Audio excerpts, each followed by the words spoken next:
Quero que você abra sua Bíblia em Colossenses capítulo 1. O texto de hoje, do versículo 15 até o versículo 23, tá bom?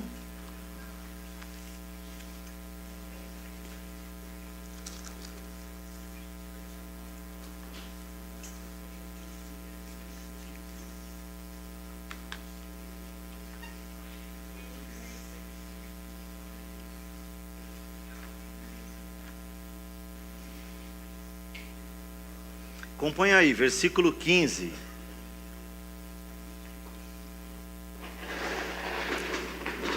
O Filho é a imagem do Deus invisível e é supremo sobre toda a criação, pois por meio dele todas as coisas foram criadas, tanto nos céus como na terra. Todas as coisas que podemos ver e as que não podemos ver, como os tronos, reinos, governantes e as autoridades do mundo invisível. Tudo foi criado por meio dele e para ele.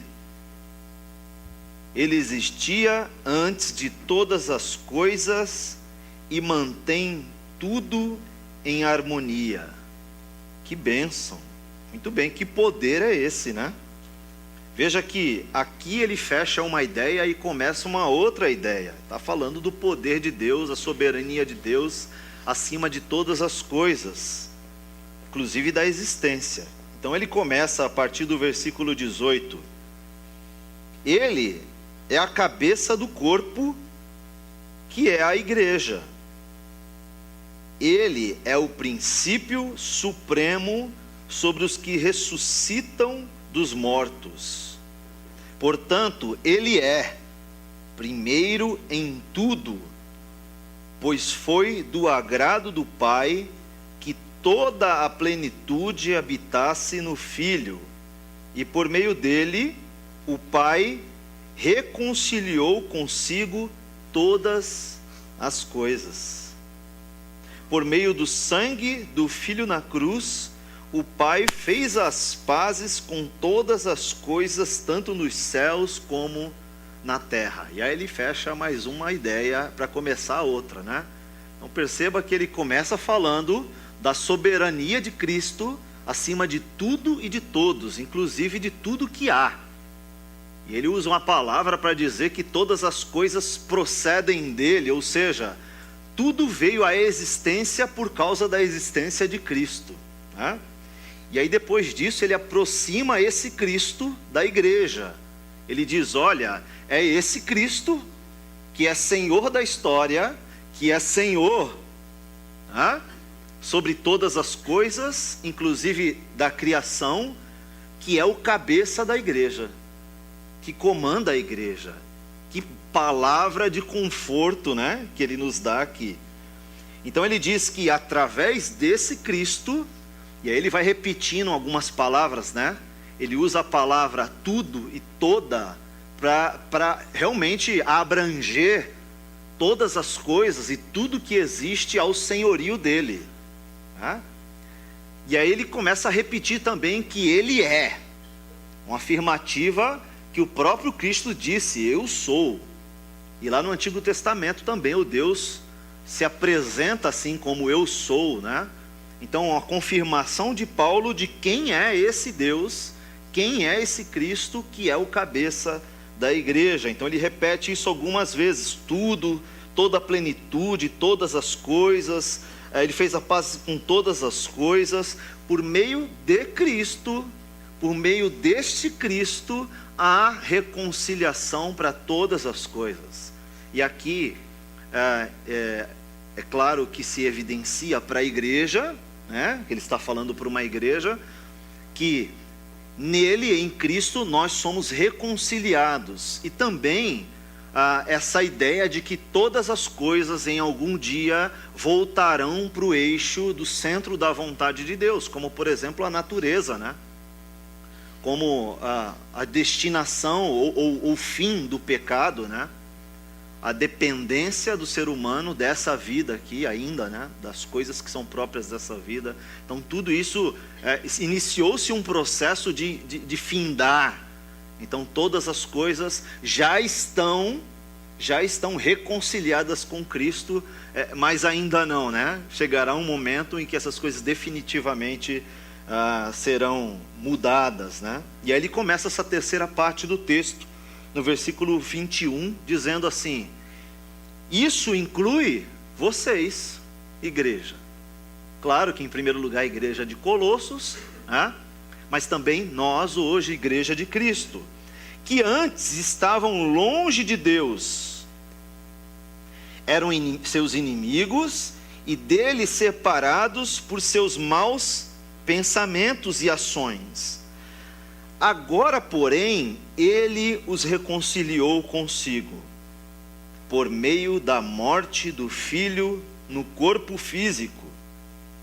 E como resultado, vocês podem se apresentar diante dele santos, sem culpa e livre de qualquer acusação. Aleluia! Não é? Glória a Deus por isso, porque a propiciação pelos nossos pecados, a substituição das nossas mazelas, do destino que as nossas mazelas nos levavam, Cristo se fez em nosso lugar. Tá? Isso é plano de Deus. Agora veja que um Deus tão poderoso, tão Senhor, tão soberano, tão supremo sobre todas as coisas, somente Ele poderia fazer isso, né?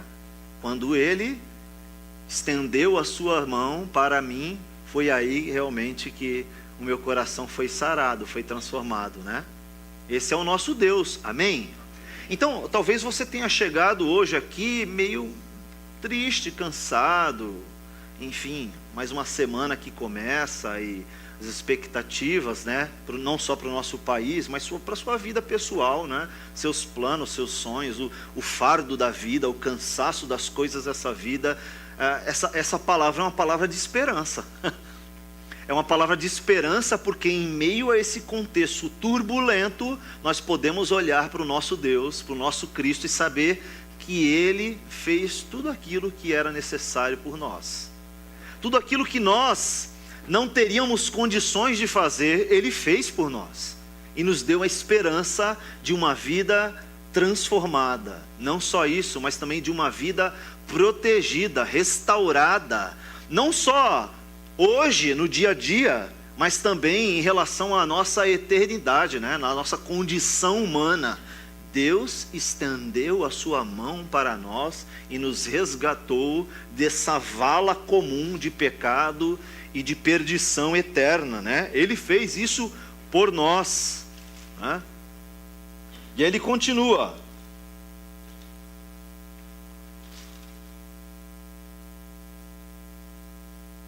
é preciso, porém, que continuem a crer nessa verdade e nela permaneçam firmes.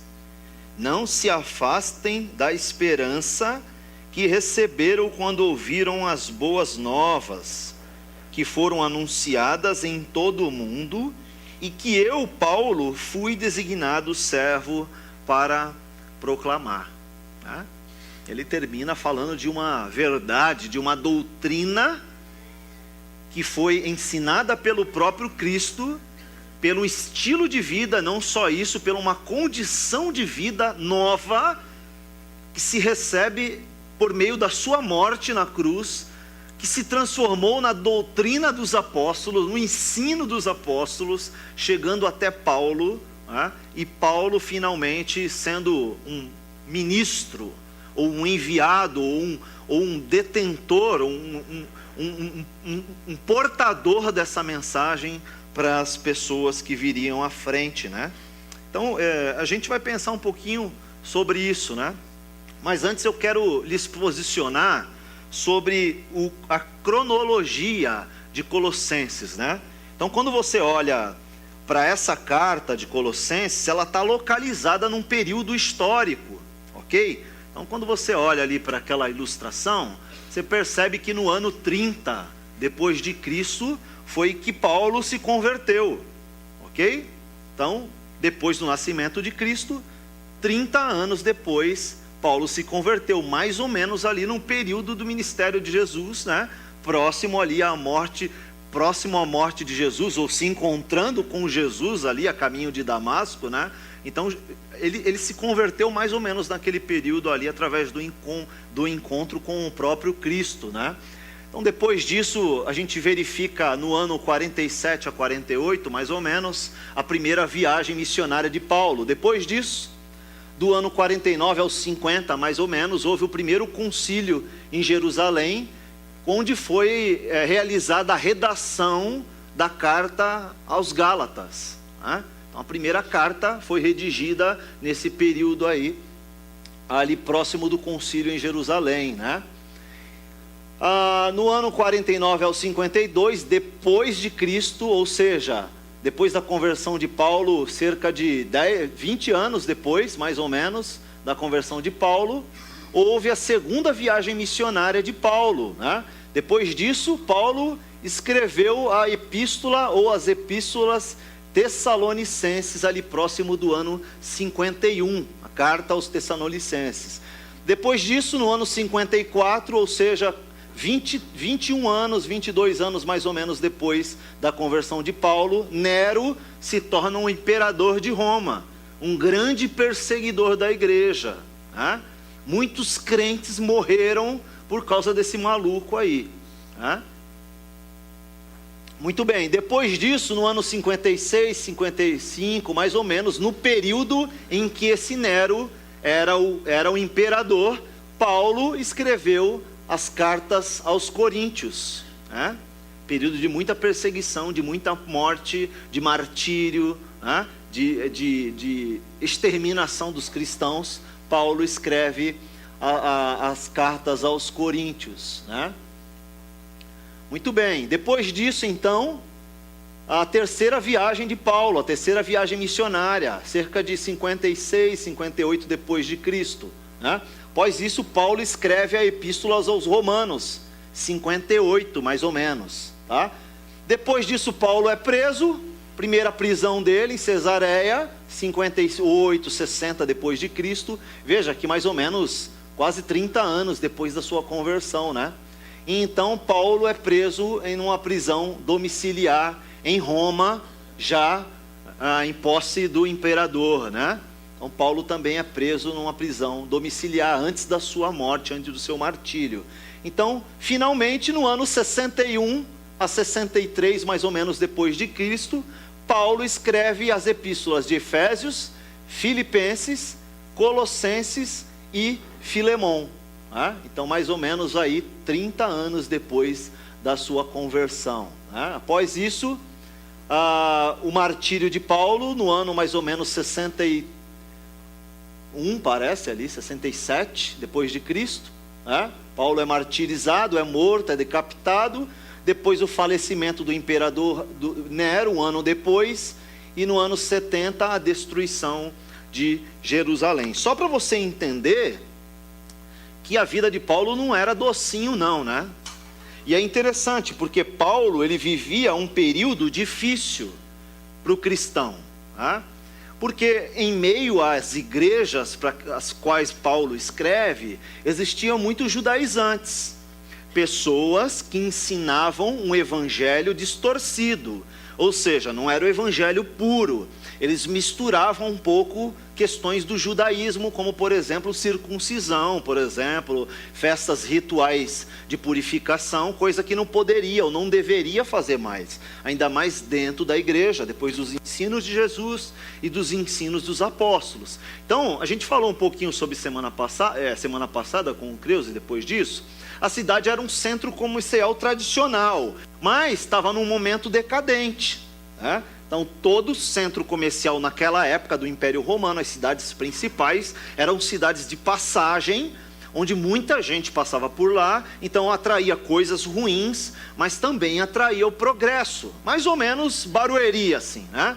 Barueri é uma cidade de passagem, muitas pessoas passam por aqui e não param, por causa da Castelo Branco, né? Que é um caminho aí para várias regiões do interior, inclusive regiões distantes, fora do estado, inclusive um caminho de passagem de muitos caminhoneiros, muitas pessoas estão viajando, trabalhando, descansando, passam por aqui. Mas isso não evitou que a cidade de Colossos passasse por um problema de decadente comercial e financeiro, né? Paulo não conhecia o pessoal lá, não tinha ido pessoalmente à igreja, à cidade, e ela foi escrita mais ou menos durante o seu primeiro encarceramento para o segundo ali, mais ou menos nesse período aí, tá?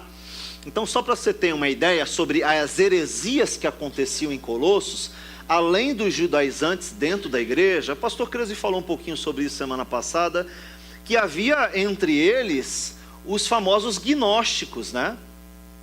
Os gnósticos, eles pregavam o gnosticismo, e isso trazia uma série de sincretismo para dentro da igreja. O que é sincretismo? São crenças voltadas para algo místico, né?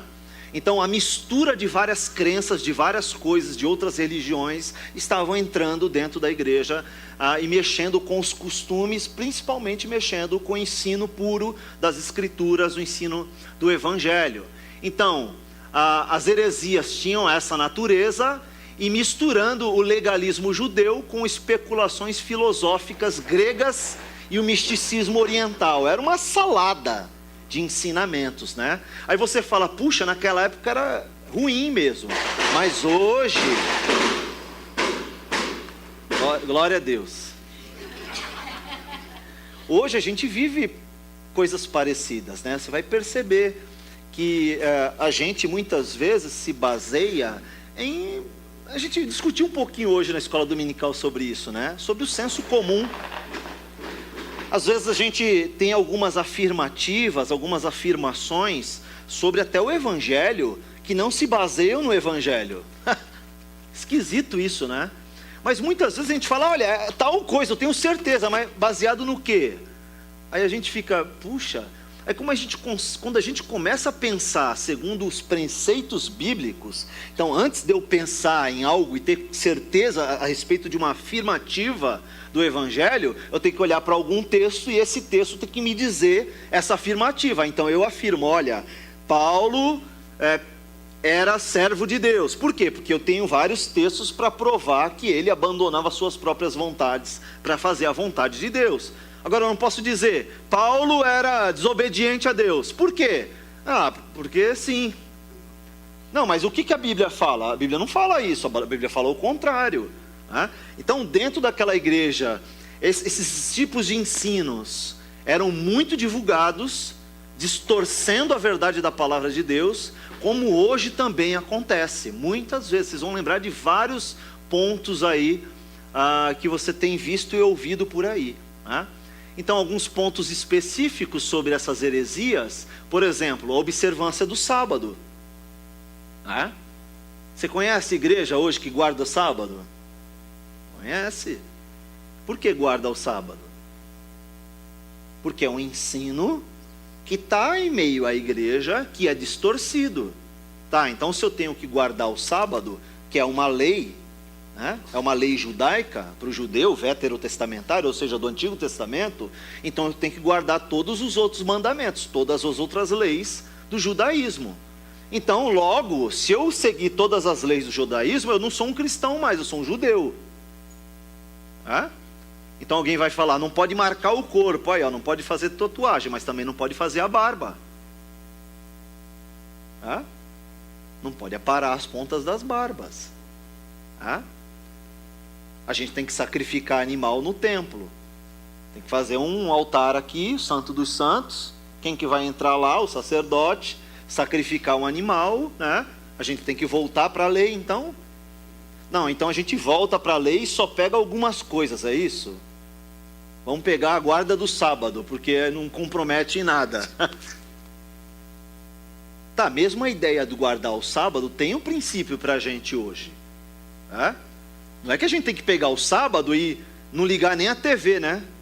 O cara, sei lá, o cara não toma nem banho, para não fazer esforço, porque aquilo pode parecer um trabalho, e se ele estiver trabalhando no sábado, ele está pecando. Então, de segunda a sexta e domingo, você pode pecar, fazer tudo de errado, mas no sábado não pode, né? Porque o sábado...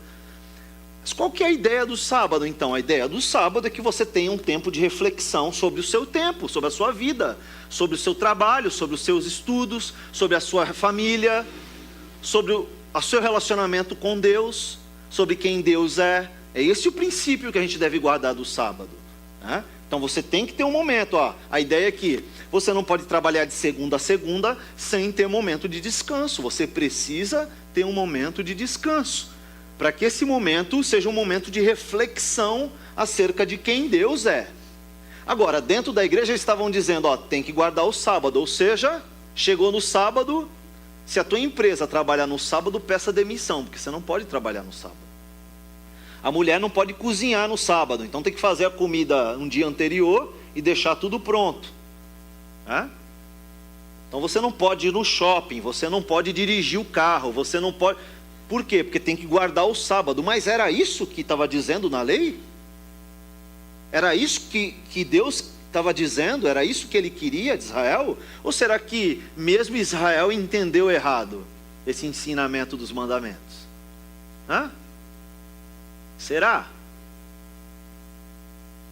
Além de observação dos sábados, ou seja, guardar os sábados na igreja de Colossos, eles estavam ensinando sobre leis alimentares. Ou seja, o que pode comer, o que não pode comer. Mais uma vez, ensino judaico sendo infiltrado dentro da igreja, colocando um jugo sobre os crentes, sobre a igreja, que era desnecessário, que Jesus não solicitou isso, que a doutrina dos apóstolos não reivindicou isso, que Paulo não pregou sobre isso, pois eles estavam voltando lá antes de Jesus e pegando preceitos para a vida deles que não tinha nada a ver com os ensinamentos de Jesus nem dos apóstolos. Aí você fala, nossa, mas que absurdo! Como é que a igreja, ouvindo do próprio Paulo, não aprendeu essas coisas? Pois é, será que a gente aprendeu? Será que a gente não coloca também essas regrinhas a mais?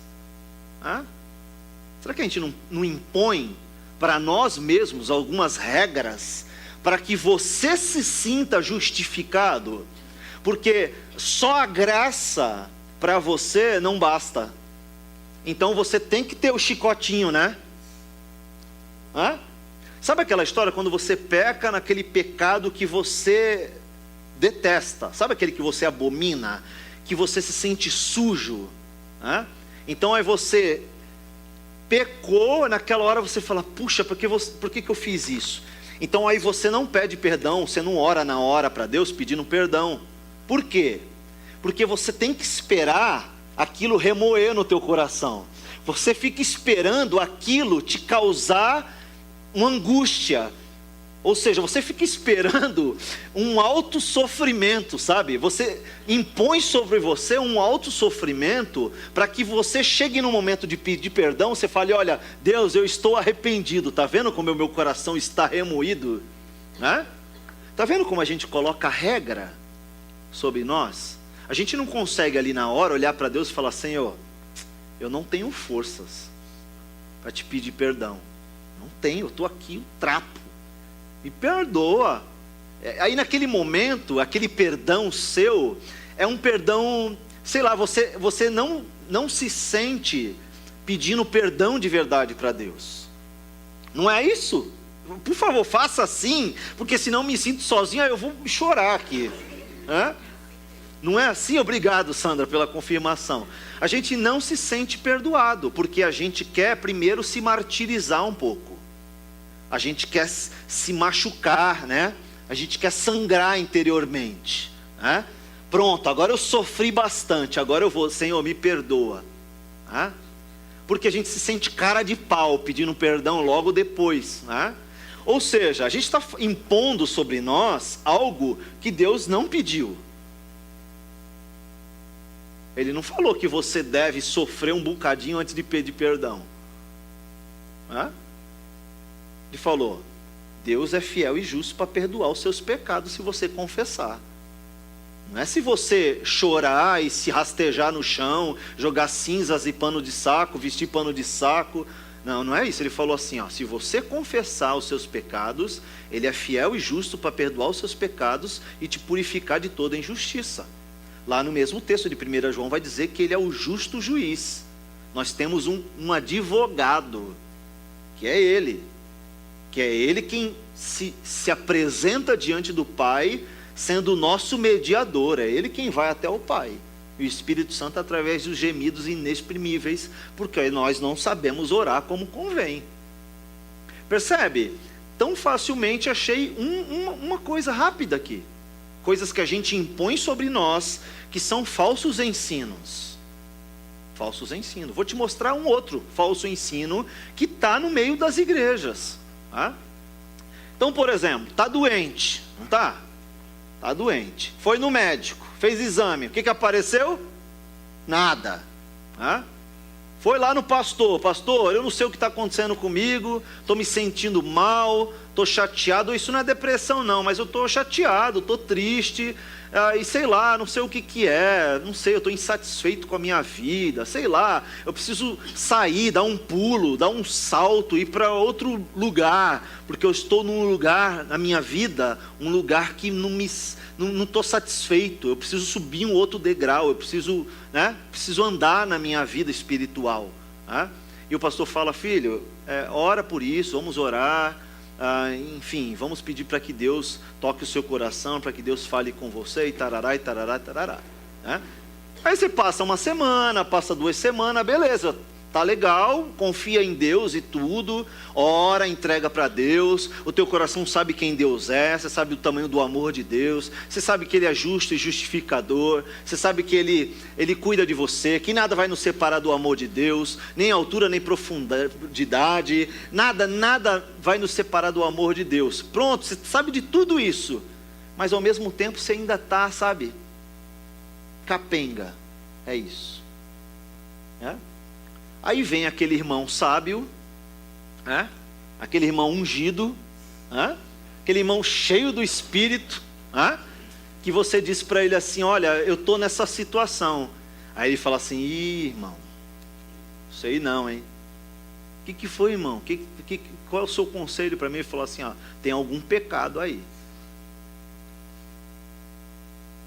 Isso aí só pode ser consequência de pecado. Não, eu sei que eu tenho pecado.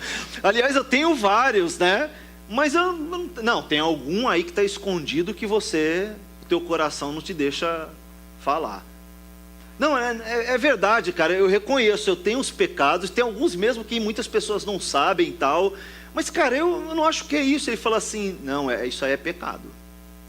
Você tem que confessar o teu pecado. Mas eu já orei, faz 1 mês que eu estou orando, confessando o pecado ao Senhor e tarará. Ele fala assim: então você não se arrependeu de verdade. Não é isso? Não, eu já me arrependi, eu já confessei, eu já fiz tudo e tal. Não tem mais. Ele fala assim: já sei. Tem uma irmãzinha que se reúne ali no monte e tal, Vamos lá que ela vai orar uma unção com poder sobre você. E aí esse negócio aí vai sair, uma oração forte, Isso aí vai sair. Veja como a gente impõe coisas, regras sobre nossa vida, gnósticas. Hoje, a gente põe isso sobre nossas próprias vidas. Vou dar um outro exemplo. Você passou por um problema financeiro e aquele mês você não conseguiu ofertar aquilo que você tinha combinado no coração com Deus, Então você vem aqui com pesar, que é bom isso, Você ter esse juízo sobre o teu coração, sobre a tua administração, é bom. Mas aí você vem oferta e você não fica em paz, Você se sente mal porque aquela porcentagem que falam que você tem que dar, você não deu. Acho engraçado, outro dia a gente estava lá atrás somando os valores, é difícil a gente participar, os pastores. A gente vai geralmente quando não tem 3 pessoas aí da área administrativa. Geralmente são 3 pessoas que vão lá atrás, é o nosso combinado. Fazem lá, anotam no caderninho, tiram foto, aí mandam no WhatsApp, no grupo da administração da igreja, financeiro. Depois a pessoa que leva o valor para depositar no banco, tira a foto do comprovante, manda lá no grupo também, para todo mundo ficar ciente o que está entrando, o que está no caderno. Tem um caderninho que a gente anota, e as 3 pessoas que conferem assinam lá no caderninho. Tem um procedimento ali, né? Então, outro dia a gente estava fazendo lá, aí eu peguei um dos envelopes, aí tinha lá o nosso envelope novo, né? Cadê? Tá aí, Lê? Tem algum aí? Não. Aí, até bom, eu vou pegar o gancho agora para falar algo que eu precisava falar para vocês. Aqui atrás, ó, você pode colocar o seu nome, né? Se for uma oferta voluntária ou mensal, ou enfim, você pode fazer isso se quiser. É bom que você coloca quando é mensal, porque a gente tem um controle maior. Mas, por exemplo, o primeiro item aqui, ó, é oferta regular. O que é isso aqui, oferta regular, gente? É uma oferta que todo mês você dá, que as pessoas chamam de dízimo por aí. A gente não chama de dízimo porque a gente não acredita que tem que dar uma porcentagem específica. A gente acredita que 10% era uma lei, uma dessas leis que era para Israel, para os judeus. Novo Testamento não fala de dízimo. Nenhum apóstolo, nenhum escritor, ninguém fala sobre dízimo no período da igreja. Então a gente não acredita que é para a gente, pelo contrário. A gente vê informações no Novo Testamento que nos dizem que tudo que temos é de Deus. O que você oferta e o que fica com você. É outro padrão, né?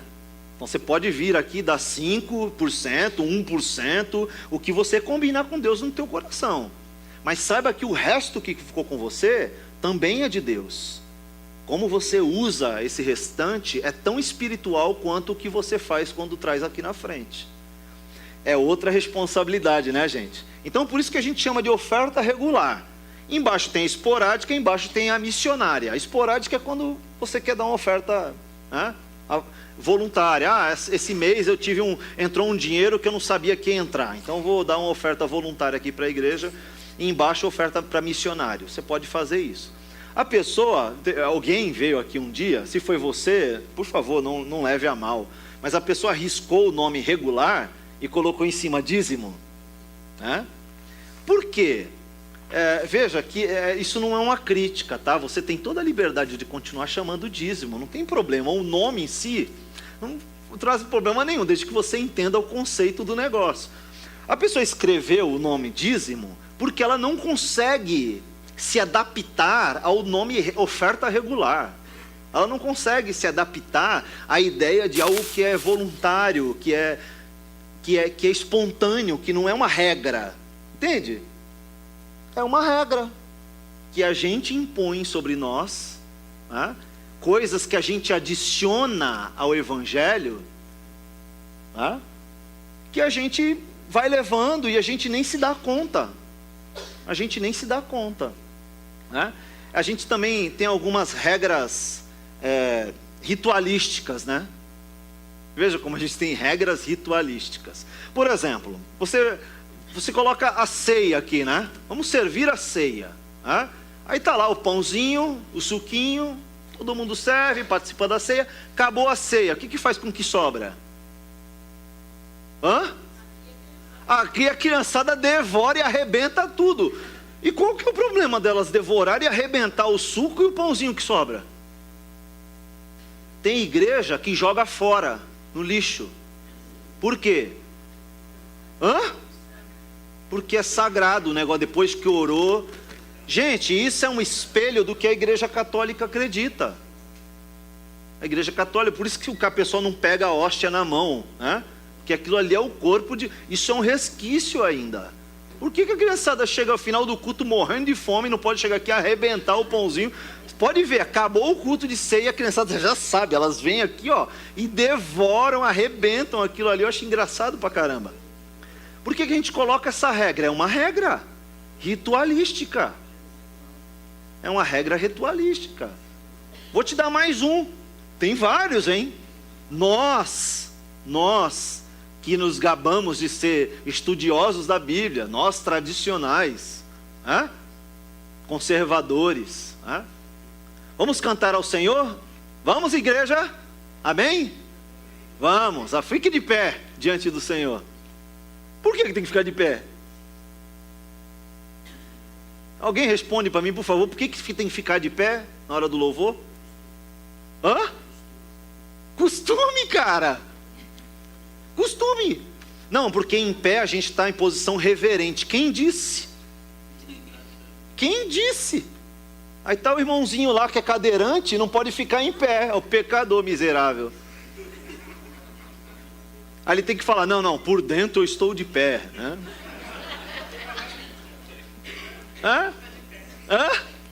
A minha alma está de pé. Piadista. Não é? Quem disse que a irmã que está sentada está menos espiritual do que o que está em pé? Regras que a gente estabelece para reforçar, para ajudar o evangelho, porque o evangelho sozinho, né? Você vê quantas regras a gente tem, gente? Olha quantas regras a gente tem. Aí fica aquela ginástica gospel, né? Vamos orar, primeira música, levante, fique de pé, todo mundo de pé. Acabou, pode sentar agora. Aí vem a pessoa do Libras. Vocês vão lembrar disso todo dia agora. Não há problema de ficar de pé, sentar, não há problema disso. Eu só estou especulando e conversando para a gente se questionar sobre essas coisas. Que não está tão distante de nós esse gnosticismo, essa crença nessas regras que não tem nada a ver com o evangelho. Por que não pode usar bermuda no culto? Né? Estou vendo que hoje tem muitos irmãos aqui que são complacentes comigo, alguns carecas, raspam, né? Alguns doidos para ficar careca também, né? Há pouco tempo atrás era feio isso, então você tinha que deixar que nem o Galeão com Bica, né? Lembra dele? Só tinha aqui do lado e um negocinho aqui, né?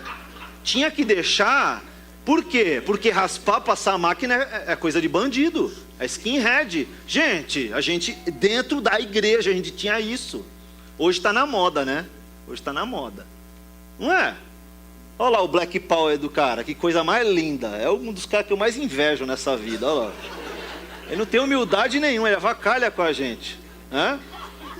Coisa linda esse Black Power, né?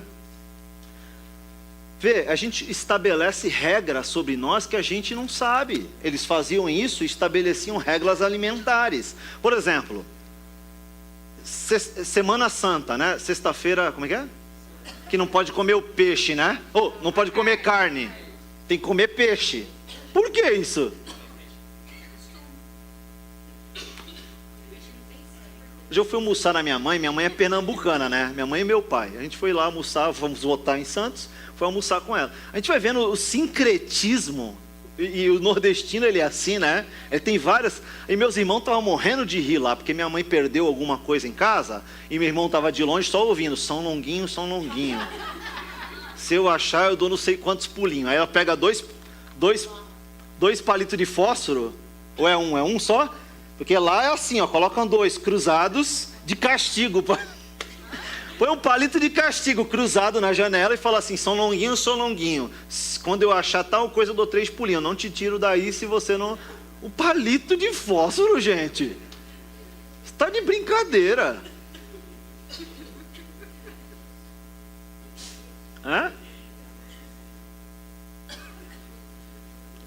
Então eles estabeleciam regras alimentares também, impondo em cima do evangelho. A circuncisão, que a gente falou, e, por exemplo, a adoração de anjos. Aí você fala assim, não, na igreja evangélica eu nunca vi adoração de anjos. Tem certeza? Contempla esse varão que chegou agora, abre a boca, irmão, e dê um glória. Contempla esse varão que chegou agora. De quem que eles estão falando? Do anjo que entrou de branco lá na igreja. Eles viram, entrou um varão ali de branco, um anjo com a espada desembainhada. O que é isso? Adoração a anjos. Tem anjos voando nesse lugar, no meio do povo, em cima do altar, subindo e descendo em todas as direções. O que é isso? Adoração a anjo. Hã? Não sei se a igreja subiu, você gosta, né? Estão indo na reunião, né? Aquela lá, né? Se liga, hein?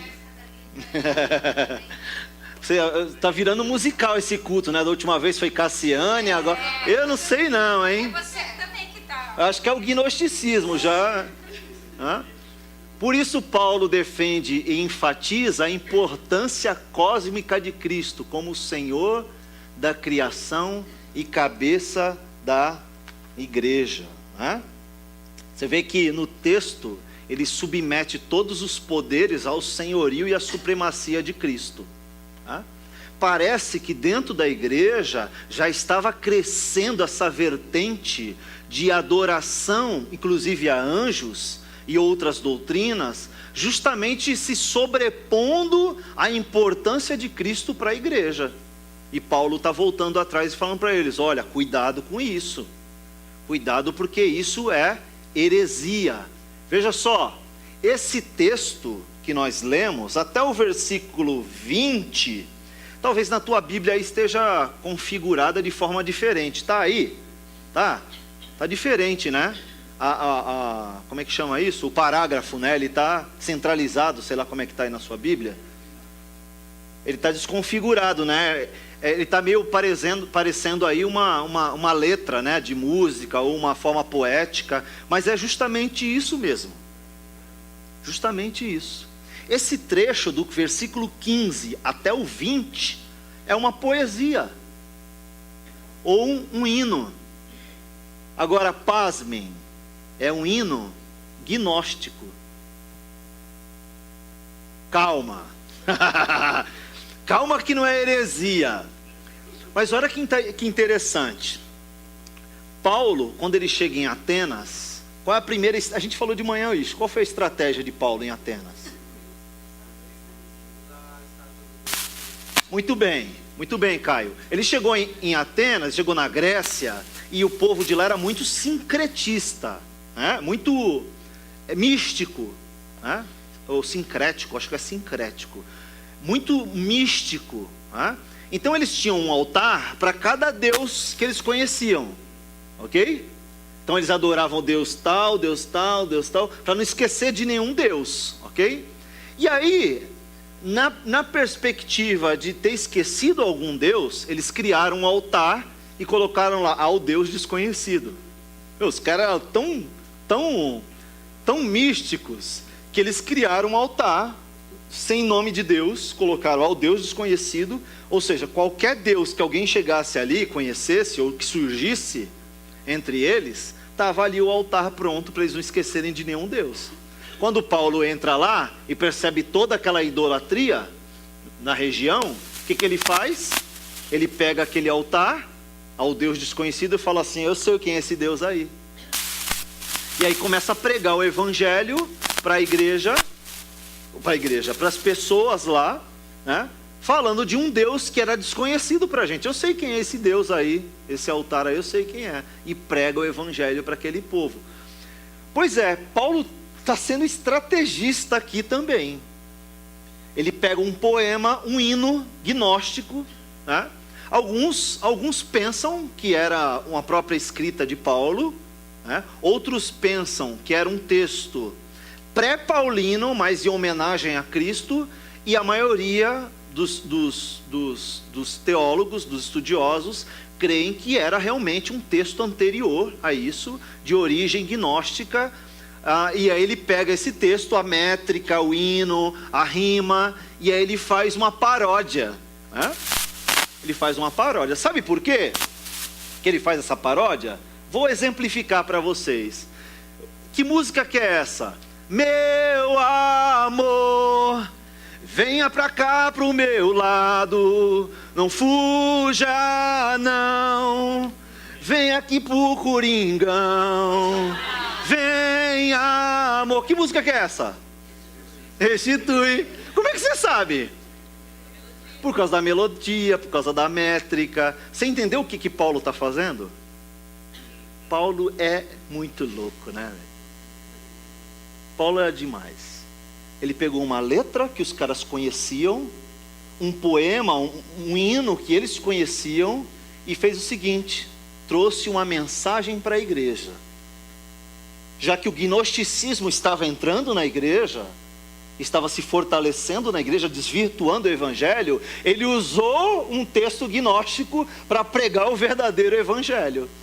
Então, nesse texto, ele escreve quem é Cristo e a supremacia de Cristo sobre todas as coisas. Caramba, que inteligência! Que inteligência! Então, ele pega para os crentes e fortalece o que é o verdadeiro evangelho e traz uma mensagem para os gnósticos. Eu sei o que vocês acreditam. E eu sei o que vocês estão tentando fazer aqui na igreja. Demais, né? Não é demais isso? Não é incrível isso? Hã?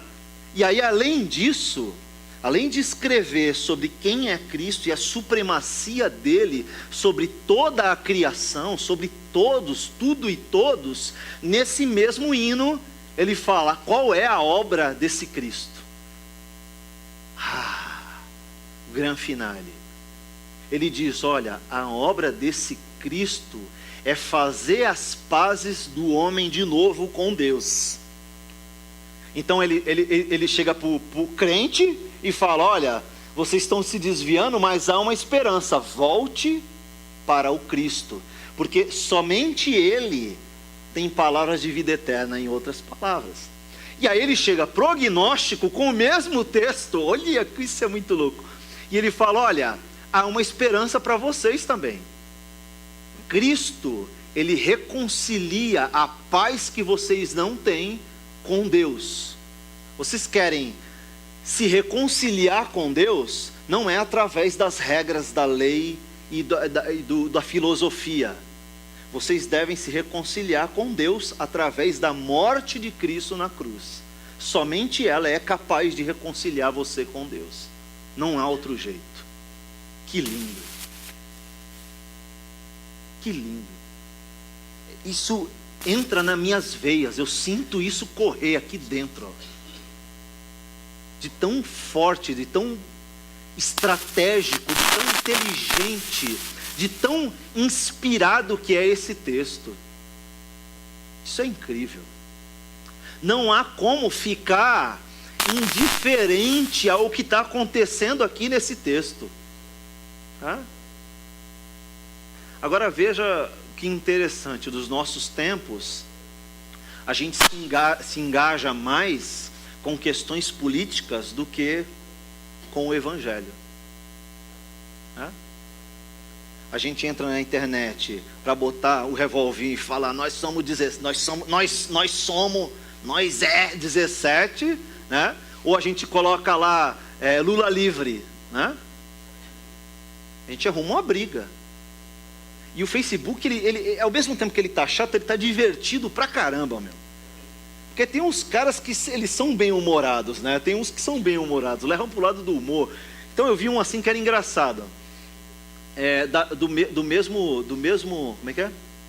Do mesmo autor de briga política até a divisão da família, alguma coisa assim. Vem aí, Amigo Secreto 2018, sabe? Vamos ver como é que vai ser essa passagem, né? Das guerras que se criaram até entre a família, entre os familiares, para chegar no final do ano a falsidade do amigo secreto, né? Meu amigo secreto é um petista desgraçado, ou é um Bolsonaro miserável, né? Vai ser aqueles elogios incríveis. O cara pegou e falou: putz, peguei esse. E agora eu vou dar um presente só para zoar ele. Hã? Você vê como a gente propaga muito mais na internet coisas que não tem nada a ver com o nosso Deus. Mas aí, botar um versículo, a gente tem vergonha. Né? A gente tem vergonha. A gente, esse ano, olha só a nossa pachorra, né? Olha que ponto nós chegamos. Nós assistimos, inclusive, horário político esse ano. Não? Eu assisti, cara! Hã? Quase todos.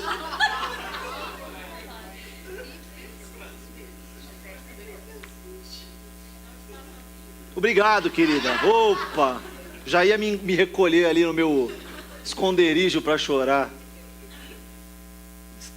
tem um lado bom disso, é claro, né? Mas veja, como a gente se engaja em guerra que não é a nossa.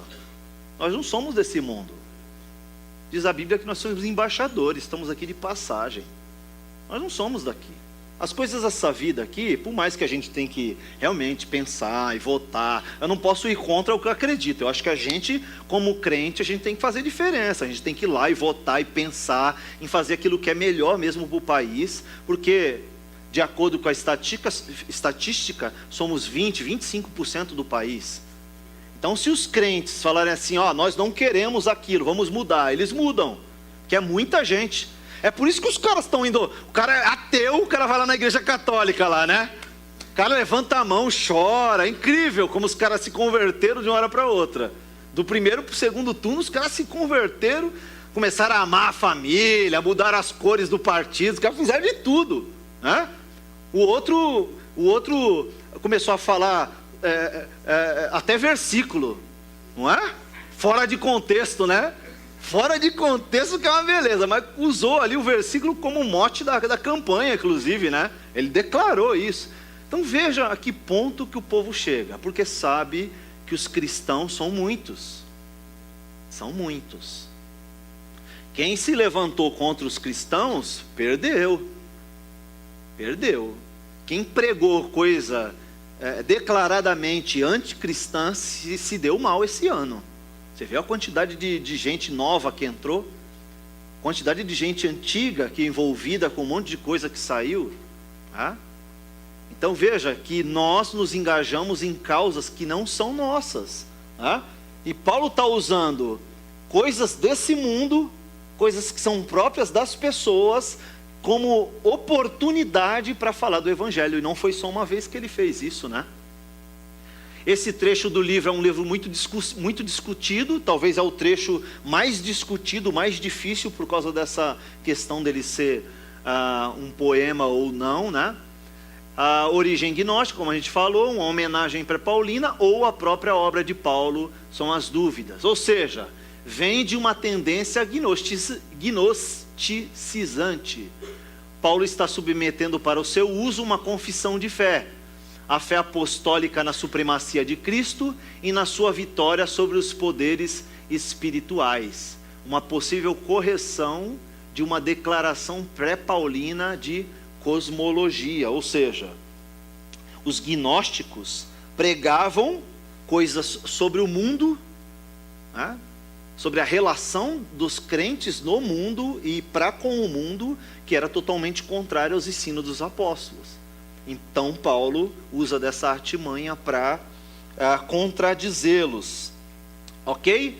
Então, resumindo, o capítulo 1, versículos de 15 a 20, ele está explicando o texto anterior, né? Capítulo 1, versículos 13b e 14. Dá uma olhadinha lá, versículos 13b e 14. Vamos ver o que o Paulo resumiu nesse texto aí, ou explicou nesse texto, melhor dizendo. Diz o 13: ele nos resgatou do poder das trevas e nos trouxe para o reino do Filho, do seu Filho amado, né? Veja que tudo está centralizado no amor de Cristo, no reino de Cristo, né? Do seu Filho. Versículo 14: que comprou nossa liberdade e perdoou os nossos pecados, nos fez livre e nos perdoou de todos os pecados. Veja que ele está dizendo que Cristo nos trouxe para o seu reino, perdoou os nossos pecados, cancelou as nossas dívidas e nos deu uma liberdade. E aí ele começa a explicar esse versículo, dizendo que, olha, os caras estão impondo sobre vocês regras que levam vocês de volta para a escravidão, da qual Cristo já os libertou. Vocês não são escravos mais dessas regras. Interessante, né? E aí, o ensino foi proposto como uma filosofia baseada em tradição que supostamente transmitia conhecimento verdadeiro, um ensino anterior. E aí Paulo parece estar citando lemas dos oponentes no seu ataque a eles, toda a plenitude, satisfação em humildade. E culto aos anjos, falsa humildade, né? E culto aos anjos, ele diz: não manuseis, não façam cultos de si mesmo. Atenção à falsa humildade e o rigor ascético, né? Ascetismo é você viver voluntariamente na pobreza, achando que a pobreza te leva a Deus, né? Então a vida ascética é aquela que eu me recluso ou me escondo, me afasto da vida social, procuro uma vida de pobreza de propósito, porque eu acho que a pobreza vai me levar a Deus. Então ele está questionando tudo isso ao mesmo tempo. Então, hoje, as pessoas creem que se ordenarem na sua vida, segundo uma série de regras e regulamentações fixas, Deus terá prazer no seu serviço, no seu culto. Então, logo, se eu trabalho em várias coisas, exerço várias funções na igreja, Deus vai me ouvir melhor. Deus vai atender a minha oração. Bom, se eu sou fiel dizimista, se eu oferto aos pobres, se eu ajudo o fulano de tal, se eu faço coisas boas para as pessoas, Deus vai ouvir minha oração mais facilmente. Porque, afinal de contas, eu mereço, né? Mereço que Deus me ouça, mereço que Deus responda a minha oração. Algumas das pessoas acreditam nisso. Também essas regras e ordenanças podem parecer em diversas áreas das vidas, por exemplo, como a gente usou, na esfera social, na esfera moral, política, religiosa, né? Então tem gente que se abstém do pecado, não por obediência, mas porque ela precisa de uma condição que ela acha que é mais espiritual, para que no momento que ela vai solicitar alguma coisa para Deus, ele se sinta encurralado, né? Que ele não tenha como negar para mim aquilo que eu estou pedindo. Afinal de contas, eu tenho uma vida santa exemplar, né? Isso acontecia lá e isso acontece hoje também. Isso acontece e muito dentro das igrejas. Veja que a ideia também é que se obtém-se uma sensação de realização ou até alegria quando as regras são cumpridas. Quando elas não cumprem, quando você não as cumpre, você se sente meio fracassado. Não é assim? Então você fala lá: poxa, naquela semana, duvido que alguém nunca tenha sentido isso daqui. Naquela semana você foi perfeito, né? Você acordou de manhã, você ouviu lá a devocional, né? Crente, né? Você ouviu lá a devocional do Spurgeon, né? Você orou com a sua esposa, você teve o momento do sofá lá, que você conversou com ela, falou dos problemas da vida, falou da semana, né? Você orou com seus filhos, leu a Bíblia com ele, né? Que legal. Vocês tiveram um momento de diversão, vocês foram passear. A semana foi top, né? Teve aquele momento romântico entre o casal, ó. Foi top aquela semana ali, ó. Você não lembra de ter ficado bravo com ninguém. Na empresa você fez tudo certinho. Você estava para tirar 10, na sexta-feira à noite para tirar 10. Era só trazer aquela florzinha para a esposa, né? Mas não deu. Não deu. Naquele dia o teu time jogou, perdeu, sei lá. Você ficou bravo, né? Estava indo tão bem, como diria aquele personagem, né? Estava indo tão bem, aí pecou. Aí te dá aquela frustração, né? Você fala: caramba. Você vê que isso é uma pretensão, né? Que a gente consegue com as nossas forças, durante a semana, estabelecer aquela vida flat, né? Olha, essa semana consegui fazer todas as coisas, todas as minhas, lavei até a louça em casa, olha que benção, passei pano no chão, não chutei o cachorro, dei bom dia pro vizinho, comemorei até gol do time adversário. Olha como eu tô espiritual essa semana, né? Só que aí chegou na sexta-feira, cara, aquele pecado que te persegue, você já estava uns 2 meses sem cometer, você pumba. Aí você sai, né? Aí toca a música do Chapolin, né? O Chapolin?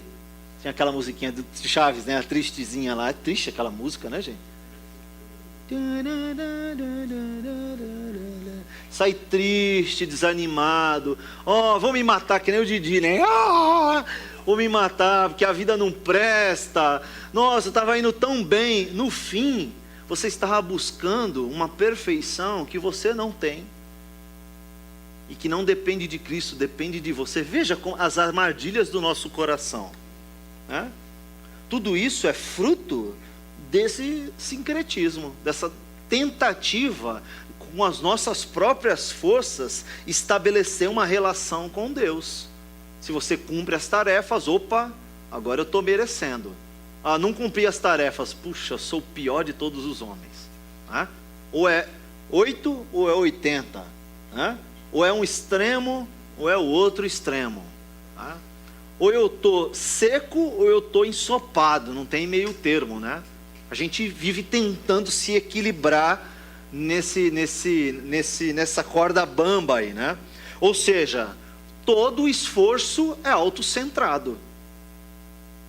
É baseado em mim mesmo, né? É voltado para os méritos, os meus méritos, né? Ou você não gosta quando alguém... Parabéns, hein? Que pregação hoje, hein? Ou se não, que look, hein, Didi? Moderninha, hein? Parabéns, o look. Que cabelo. Nossa, você cortou o cabelo? Cortei. Nossa, tá linda. Parabéns. Quem não gosta de ouvir isso? Que careca, hein? Deu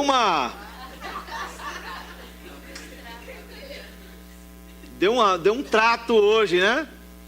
Que beleza, hein? Que perfume, hein? Fala que isso não é autocentrado. E a gente busca muitas vezes isso. Você está em casa lá, você está no espelho. Claro, essa vaidade, gente, pelo amor de Deus, não vamos ser também tão besta, né? Todo mundo tem a vaidade. Quando você escolheu a calça, isso aqui é vaidade, é moda, não é?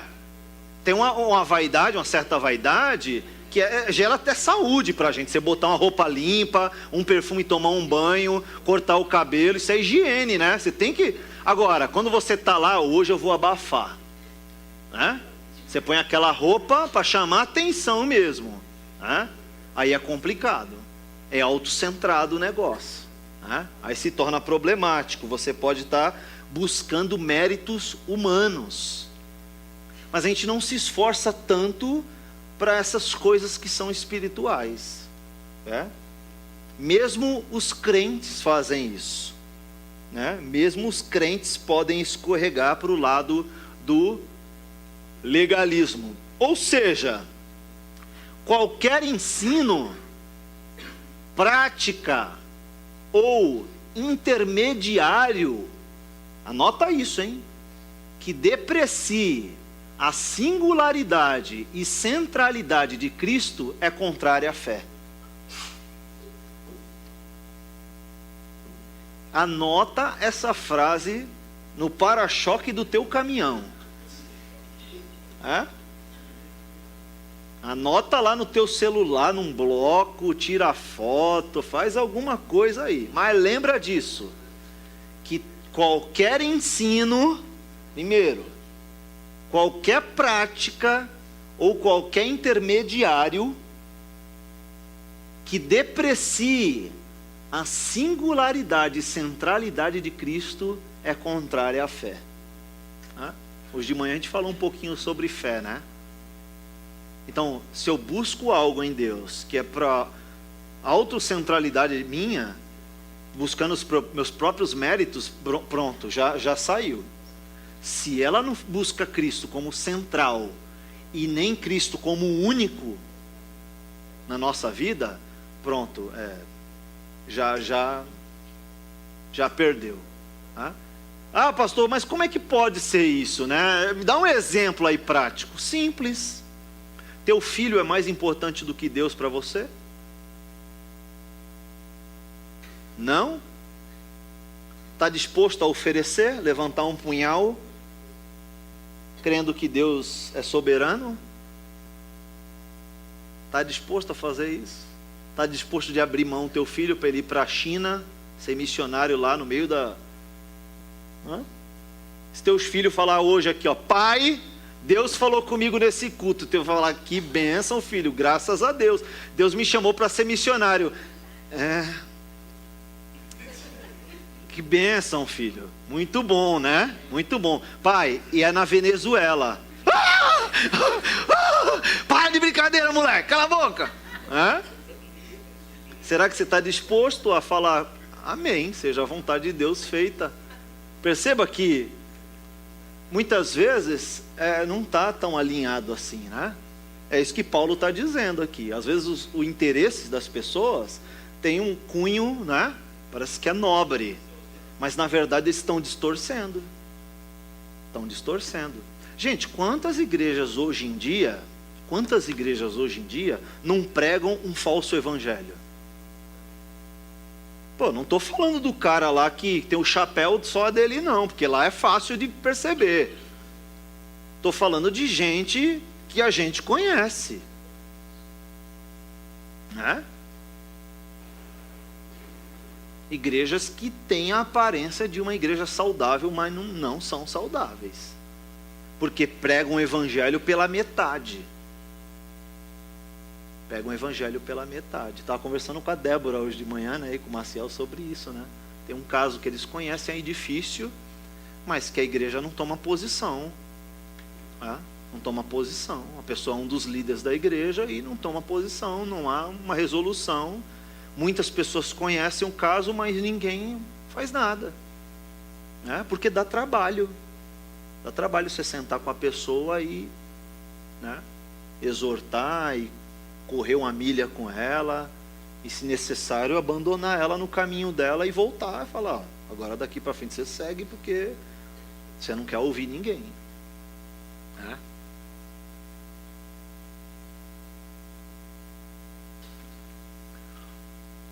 Jesus reconciliou pela morte de Cristo, ou Deus reconciliou pela morte de Jesus, para quê? Diz lá o texto, olha lá.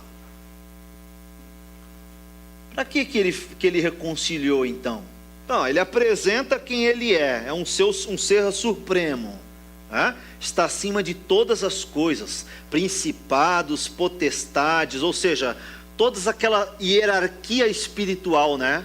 Seres espirituais, anjos, demônios, presença do mal, tudo, acima de todas as coisas Cristo está, acima de todas elas, e antes de todas elas existirem, ele estava lá no começo. João falou isso, né? O apóstolo João, no princípio ele era o verbo estava com Deus e o verbo era Deus. Você chega lá em Gênesis, está lá, no princípio criou Deus os céus e a terra. Depois mais à frente, a palavra de Deus era façamos o homem, façamos o céu, haja a terra, haja não sei o quê. E ele foi criando as coisas, mas no plural, façamos quem? Se era só Deus que existia antes de todas as coisas. Jesus estava lá, o Espírito Santo pairava sobre as águas, a Bíblia fala, estava lá a presença da Trindade. O Deus triuno estava lá antes de todas as coisas. Paulo está confirmando isso. Antes de ser criado tudo, antes de ser criado os anjos, os céus, tudo que foi criado, Jesus já era. Por isso que ele vai repetindo, ó, versículo 18, ele é. Versículo 18 ainda, ele é o princípio, portanto ele é o primeiro em tudo, no final do 18. Ele vai repetindo, ele é. No versículo 15 ele começa, o Filho é. Depois ele faz, é supremo sobre todas as coisas, no mesmo versículo 15, né? Versículo 15. Veja como ele afirma que esse Deus é soberano sobre todas as coisas. Depois ele diz que esse Deus é próximo. Ele está perto da igreja, ele é senhor da igreja, ele é soberano sobre a igreja também. É ele quem cuida da igreja, é ele quem providencia tudo que a igreja precisa, inclusive a salvação. Por meio da sua morte, nós fomos salvos, separados por ele. Ok, beleza, resolvido isso. Para que ele fez isso? Ele continua explicando no versículo 22, olha lá. Ele diz, para que os crentes se apresentem o quê? Santo. Hã? Então veja, que aqui ele não está dizendo que é uma condição que nós conseguimos alcançar.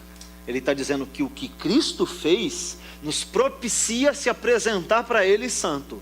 Foi Ele quem fez. Então nós hoje nos apresentamos a Ele santos porque Ele nos fez santo. Não é a ideia de eu não ter pecado, é a ideia de eu me apresentar como resposta ao que Ele fez para mim. Então, primeira coisa, Ele nos reconciliou para nos apresentarmos santos diante dEle. Segundo lugar, sem culpa. Agora veja que não é uma tentativa nossa, como os gnósticos diziam. O estado de inculpável, o estado de inculpável, quem nos faz estar nesse estado, nos mantém nesse estado, é o Cristo e a sua obra na cruz. O que Cristo fez na cruz é o que nos faz diferente dos outros, viu, adolescentes, jovens? Hã? Você vai chegar na tua escola lá, a maré está nadando ao contrário, velho. Não é fácil, não. A maré está vindo e forte, te atropelando. É forte a maré. E você está nadando, e o teu braço cansando, nadando contra a maré, e a maré te levando. E ó, sai dessa maré. Porque às vezes a gente não tem força para nadar contra. Né? Ou ela te leva, ou você sai desse rio aí. Né? Vai para um rio que você nade na mesma direção do rio, né? Isso é que você me entende. É outra vida, é outro rio. Né? Outro dia um adolescente veio falar que queria namorar, né? Aí estava a gente conversando lá com a família, com ele e tal. Eu quero namorar. Tá bom, quantos anos você tem? Eu tenho tantos anos. Beleza. Você quer casar com quantos anos? Não sei. Então pronto, já não é um motivo para você não casar. Já é um motivo para você não namorar. Porque o namoro do cristão é visando o casamento. Né? Tem gente que pensa que o cristão não pode nem namorar. Eu não sou tão radical assim, mas eu acho que tem que radicalizar no estilo do namoro, porque não é fácil. Né? Então você pensa em casar em quanto tempo? Daqui a uns 3 anos, tá bom. Você vai morar onde? Eu quero morar em Alphaville, tá bom. Quanto que você precisa ganhar para morar em Alphaville? Você quer comprar o quê? Quer continuar comprando Danette? Você pensa que o dinheiro que seu pai compra o Danette dá na árvore? Não dá na árvore, filho. Quando ele abre a carteira, se reproduz, né? Então ele abre a carteira, tira o dinheiro, fecha e gasta. Daqui a pouco a carteira faz a mágica. Você abre de novo, está cheio de novo. Não é assim. Não sei se você sabe. Né? Tem que acordar de manhã todo dia e dar a ripa. Né? Então você quer morar onde? Qual é o padrão de vida que você quer ter? Você quer continuar comprando Danette, Coca-Cola e figurinhas da Copa? Então você tem que ter grana para isso, porque é caro encher um álbum da Copa, não é não? O dinheiro que teu pai usa para comprar isso, ele não acha na árvore. Tá, você vai estudar, vai fazer faculdade, certo? Certo, vai fazer faculdade do quê? Já sabe? Não sei. Quanto que você acha que você tem que ganhar para ter internet, TV a cabo, computador bom, aquele tênis da Vans, né? A camisa da Gap. Você acha que tem que ganhar quanto para ter isso aí? Água, luz, que mais, Sil? Aluguel, o pãozinho de cada dia, né? A Coca-Cola gelada, né? Aquilo tudo que você reivindica em casa. Eu tenho direito, eu tenho uma vida difícil, eu estudo, né? Para chegar nessa vida, você precisa ganhar quanto? Já fez essas contas? Eu preciso ganhar, sei lá, 4 mil. Né? 4? Não, Alphaville não dá, né?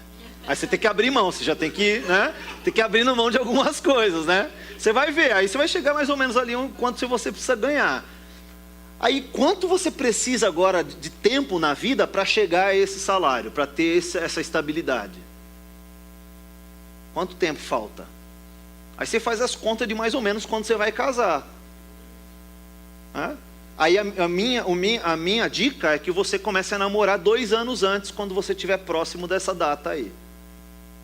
Quando faltar 2 anos para você chegar nesse nível aí você marca a data do casamento, começa a namorar. Fora isso, você vai namorar 10, 15 anos, não vai dar certo isso daí. Tá ok? Não vai dar certo isso daí não. Beleza? Agora, veja que essa vida de sem culpa não é algo que a gente faz, cara. Certo? Porque nos relacionamentos as coisas você vai ter problemas. Não vai resolver todos os seus problemas. Casar não vai resolver os teus problemas. Meu pai é chato, minha mãe é chata, minha irmã é mais chata ainda.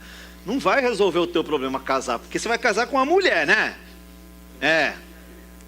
Ou um homem, né? Depende da mulher aí. No caso da mulher, né? Vai casar com um homem. Eu espero, hein, gente? Pelo amor de Deus.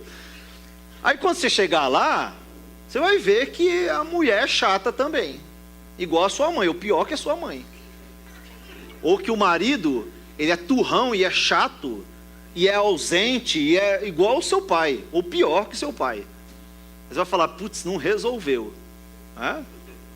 E aí você vai entender que esse processo também é um processo de maturidade. E que os problemas da vida, a ausência dos problemas da vida, não quer dizer que é essa forma que você tem que se apresentar diante de Deus. Sem culpa, sem problema, sem mácula, sem nem... Não.